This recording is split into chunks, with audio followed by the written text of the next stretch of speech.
I nervously walked into my high school classroom, trying to blend in with the other students. Little did I know that I was about to be humiliated in front of the entire class by my new teacher, who was a Karen in disguise. She accused me of lying about my cancer history and demanded that I take off my wig to prove it. Here's how it all went down. I walked into my high school classroom feeling self-conscious as usual. I'm 16 years old and a cancer survivor, but I don't want anyone to know about my history. To avoid the stares and the questions, I've been wearing a wig to school. Today, I was feeling particularly nervous because I had a new teacher, who was known for being strict and confrontational. Before class started, I was sitting at my desk, trying to blend in with the other students. I was scrolling through my phone, trying to distract myself from my nerves, when my teacher walked in. She immediately started calling out names on the attendance sheet, and when she got to mine, she paused. "Is our new student here?" she asked, looking around the room. I raised my hand, feeling my face flush with embarrassment. Karen's eyes landed on me, and she stared at me for a long moment. "Is that your real hair?" she asked, pointing at my wig. I didn't know what to say. My heart was pounding in my chest, and I could feel the eyes of my classmates on me. Yes, I said, my voice barely above a whisper. Karen's eyes narrowed. "I don't believe you," she said. "Take it off." I felt like I was going to be sick. I didn't want to take off my wig in front of the entire class. I didn't want them to see my bald head, to know my secret. "I can't," I said, my voice trembling. Karen crossed her arms and glared at me. "Then you're lying," she said. "You're just attention-seeking." I wanted to disappear. I wanted to run out of the room and never come back, but I was frozen in my seat, trapped as Karen continued to belittle me. I tried to speak up, to explain my situation, but Karen wouldn't listen. She just kept mocking me and calling me a liar. "I'm not lying," I said, my voice shaking. "I have cancer. I'm in remission, but I lost my hair from chemotherapy." Karen rolled her eyes. "Sure you did," she said sarcastically. "And I'm the Queen of England." I felt tears prick at the corners of my eyes. I couldn't believe she was being so cruel. "I don't understand why you're being so mean to me," I said, my voice barely above a whisper. "Why am I being mean?" Karen repeated, her voice rising. "Because I don't tolerate liars in my classroom. If you can't be honest about something as small as your hair, what else are you lying about?" The other students in the classroom were starting to shift in their seats, looking uncomfortable. I could feel their eyes on me, and I knew they were waiting to see what would happen next. "I'm not lying," I said again, my voice a little stronger this time. "I can prove it. I have pictures on my phone from when I was going through treatment." Karen snorted. "Pictures can be faked," she said dismissively. I could feel my face growing hot with anger. How dare she accuse me of lying about something so personal? "I'm not faking anything," I said, my voice rising. "I have medical records, too. I can bring them in if you want." Karen just shook her head. "I don't want to see your medical records," she said. "I just want you to stop lying in my classroom." I felt a surge of anger and frustration. Why was she doing this to me? Why couldn't she just believe me? "I'm not lying," I said, my voice shaking. "I swear." Karen just crossed her arms and stared at me, her lips pursed in disapproval. "I can't believe you," Karen said, her voice dripping with disdain. "You're just looking for attention." "I'm not," I said, my voice shaking. "I'm telling the truth." Karen leaned in close to me, her face twisted with anger.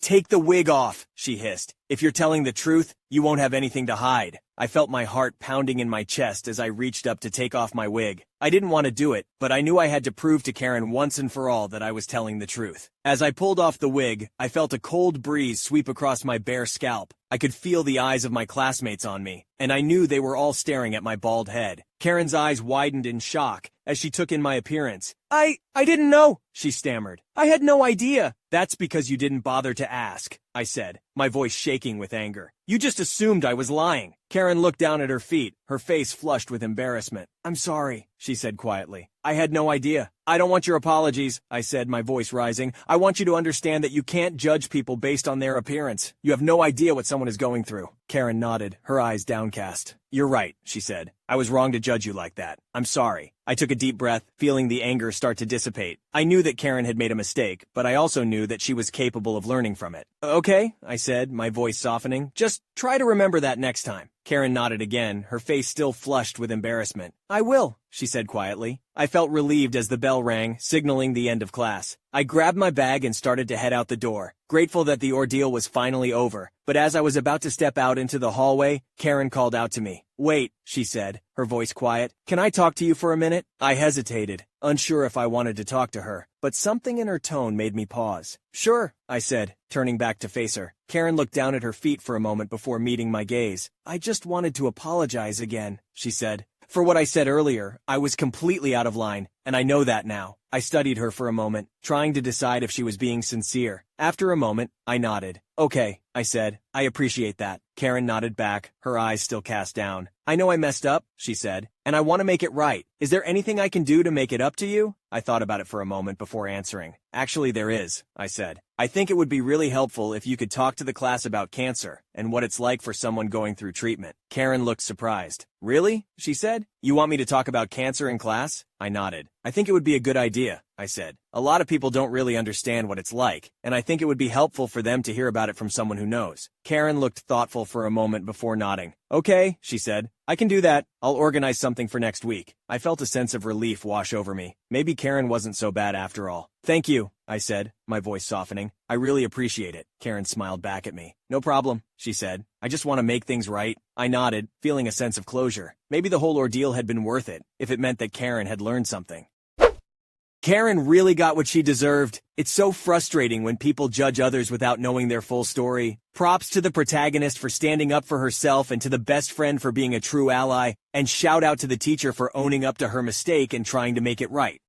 I am a 28-year-old man turning 29 next month, and this took place when I was very little, either 4 or 5 years old. It was in the summer just before my 5th or 6th birthday. At the time, my parents, younger brother, who was a baby at the time, and I were living in a small town close to family members. My dad worked a job, and my mom was a stay-at-home wife, the typical family dynamic of the 90s/beginning of 2000s. During this particular day, my mom was running errands with my grandma, her mom, and brought my brother with her, so it was just my dad and me. A co-worker of his was camping at a nearby campground that we frequently visited when we lived there, and my dad decided to get the camper trailer and camp out that weekend. We got there, and I was invited to play with the other kids, including the 2 boys of the co-worker, who were either my age or a bit older than me. There was a nearby creek that was a popular swimming area for the kids, in spite of the potential cottonmouth snake, but being in the southern United States, you're taught at a very young age to always keep an eye out for snakes. I bring this up because I loved to swim as a kid, and my dad strictly told me not to get close to the creek because he didn't want me swimming just yet. There was a pool not far from the campground that I believe he was planning on taking me until things went south. However, while I was playing with the kids, I ended up tripping on a rock and tumbling into said creek and getting completely drenched. I was, and still am, a great swimmer, and the creek wasn't really deep, so I wasn't in any danger, but I was afraid my dad would be angry. The co-workers' kids were willing to vouch for me that I fell in by accident. We went to my dad's trailer, and sure enough, he immediately got mad, yelling at me that I wasn't supposed to go swimming. Although this is the farthest I remember back, I know that even then I was scared of him when he was mad, and I ended up being quiet as you couldn't say anything when he was mad without making the situation worse. The 2 boys fulfilled their promise to try and defend me, telling my dad it was an accident, only for my dad to tell them both to leave as he dragged me inside. I was thrown into the bathroom with a towel and some dry clothes and told to quickly change. I did so without saying a single word. Even after I did what was told, he was still angry. We were going to the co-worker's trailer for lunch, and my dad threatened me that if I messed up again, I would regret it. At the co-worker's trailer, the lunch was some kind of casserole. Like many kids, I was, and still am to some extent, a picky eater, so I had already decided I wasn't hungry. But it took one glare of pure anger from my dad to get me to start eating. Within a couple of bites, I was getting nauseous, and I put the fork down and said I was no longer hungry. My dad got angry and immediately started screaming at me to eat every bite of the casserole and that I wasn't leaving that spot until I did so. The co-worker, who was trying to help, said I didn't have to eat the food if I didn't like it and offered to make me a sandwich. My dad told him to be quiet and threatened to punch him if he said another word. The next 5 minutes were me crying while slowly eating the casserole as my dad was screaming in my ear about how he would beat me if I didn't do what he said. On the 4th bite, my stomach turned, and I fell off the chair and threw up.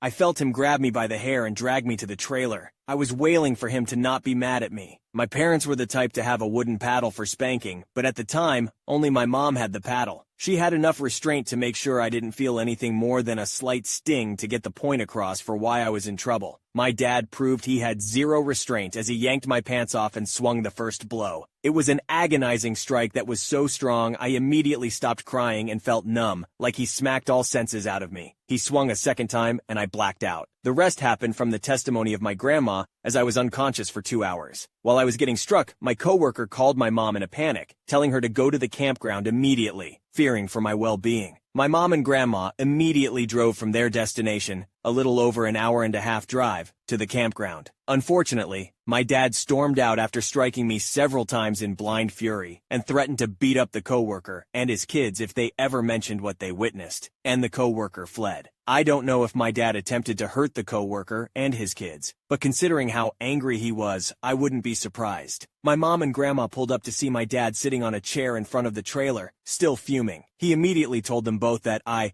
got what I deserved, and I was making him look bad. They both went into the trailer to see me face down, pants off, bottom of my back to the upper half of my thighs, nearly black from bruising. My mom thought I was dead, and it took my grandma finding my pulse to realize that I was still alive, just unconscious. My grandma rushed to the town's police station. There was no phone service in that area at the time, and my mom stayed behind to make sure my dad didn't try to hurt me any further. That's when I regained consciousness and saw my grandma driving off. The thing is, my dad had no remorse for what he did. He even said that he couldn't care less if he killed me or not. He didn't even bother to check if I was still alive after continuously striking me, until the cops were involved. He went inside and laid out a sob story about how he didn't mean to hurt me like that, and that, "Dad always loves you, bud." Being the innocent kid I was, I believed him, but now I know it was just a lie to relieve himself of guilt. I wish I could say that he went to prison and I never had to deal with him again, but that wasn't the case. My mom did have plans to fully divorce him and hold all charges on him, but when she visited him in the county jail, he thoroughly convinced her that she couldn't afford the divorce, which my mom confirmed was true, and that my brother and I can't survive without him, not to mention how she would be a social outcast for being a single mom. I don't know how true this was, but this was the very end of the 90s/just before 2000. He also laid it thick that even in the case she got her kids away from him, my dad will not rest until he got rid of her and took my brother and I to where nobody would ever see us again. My mom tried to remain brave, but the threats worked, mostly due to how he was back to having no remorse over what he did to me. He was just upset he got caught, so my mom dropped the charges and she still lived with him until I was turning 11. However, the whole family was well aware of what he did, and they made it clear if he hurt me like that again, or hurt my mom and brother like that, they will not hesitate to call the cops. The only thing that managed to do was make my dad much smarter about how to abuse us, sticking more to scaring the daylights out of us and making us feel like accidents who nobody loves with his words than bruising us up with his fists. And when he did physically hurt my mom, brother and I, he did so in ways that could be covered up. As for how he is today, he's not as physically aggressive as he used to be, but he's become even more heartless and unfiltered on his words, and continues to believe that he does no wrong and even has the right to hurt his kids, even when said kids are now adults. I have much more to say about the things this monster has done, and I might tell more of what he's done to me in my life. But for now, I just wanted to say how he assaulted me over a casserole, and how he managed to get away with it.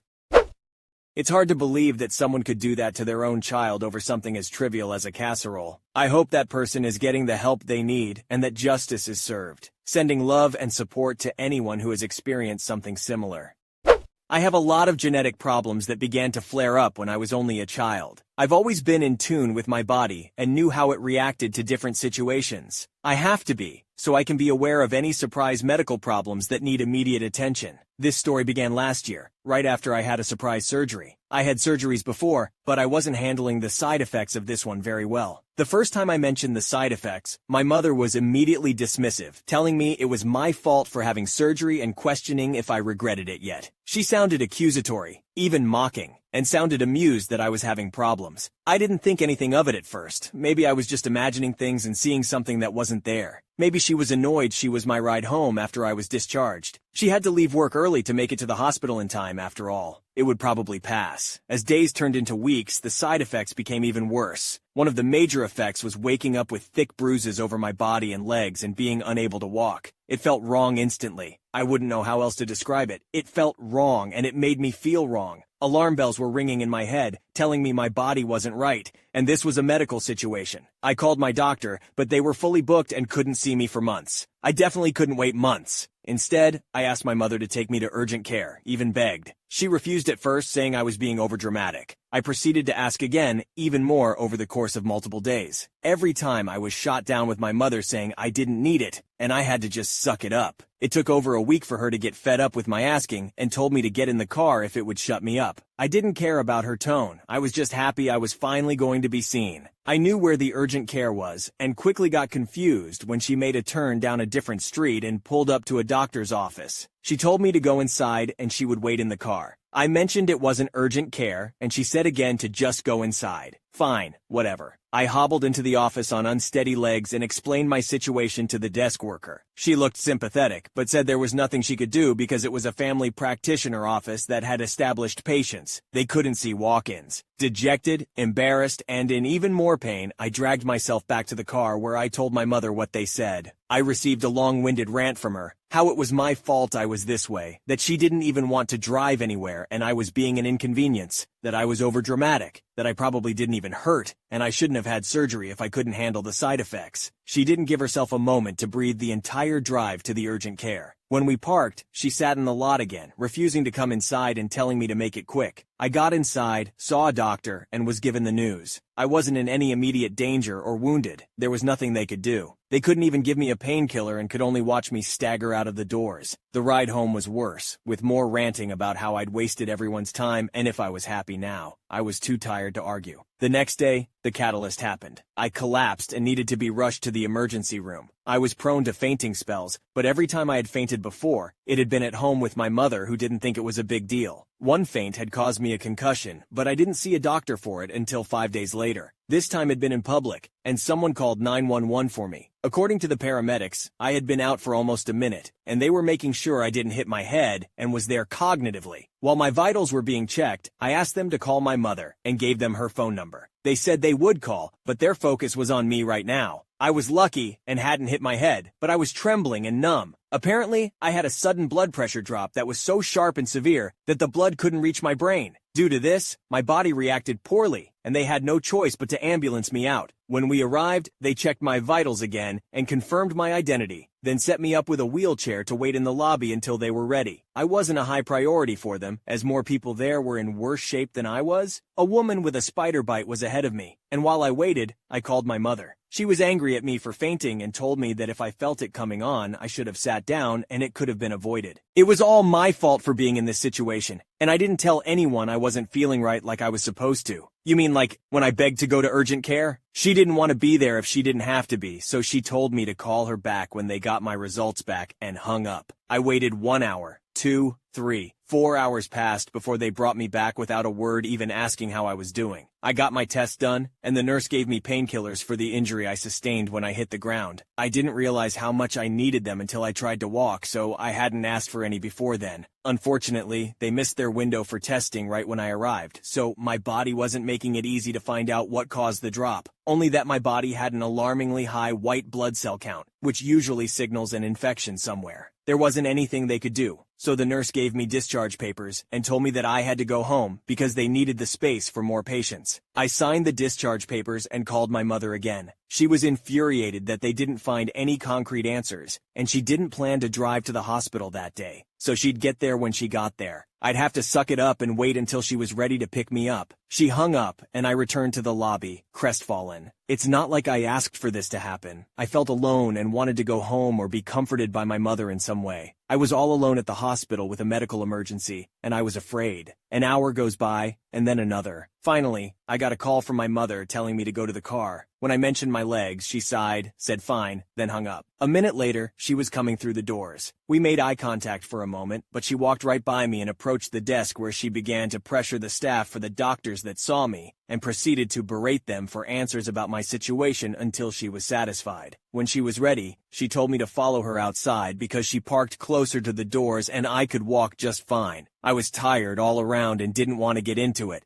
I just bit my tongue and struggled to the door where I collapsed into the car. My mother was already waiting for me and looked annoyed I took so long. Finally, I asked where she had been. According to her, she was busy watching lottery raffles and didn't want to interrupt them. She claimed I was fine, that I wasn't dying, and she didn't want to drive anywhere after work so I could wait. She then proceeded to ask why I didn't call her after I fainted, which I was puzzled by, and told her one of the paramedics did. Apparently, she got the call but declined it because it was an unknown number, and I should have been the one to call. I was too busy waking up from fainting to focus on calling. her annoyance only grew, and before a fight broke out, I changed the topic and mentioned they gave me painkillers. I explained which ones when she asked me to describe them, then waved me off, saying we had those same ones at home. What, this whole time? I fainted early in the morning and it was already dark outside. I was tired, annoyed, and just wanted to go home without any more issues, so I didn't say anything else on the car ride. I haven't gone to her for medical support since. I have another surgery soon, but after this incident, I expect to ask someone else to be my discharge ride. I still haven't understood why she was so angry at me throughout this entire situation. Sending love and support to the person who went through that and dealing with those health issues. As for the mom, it's really disappointing to see how dismissive and unhelpful she was throughout the whole situation. Like, come on, your child is in pain, and you're too busy watching lottery raffles to give them proper attention. Not cool.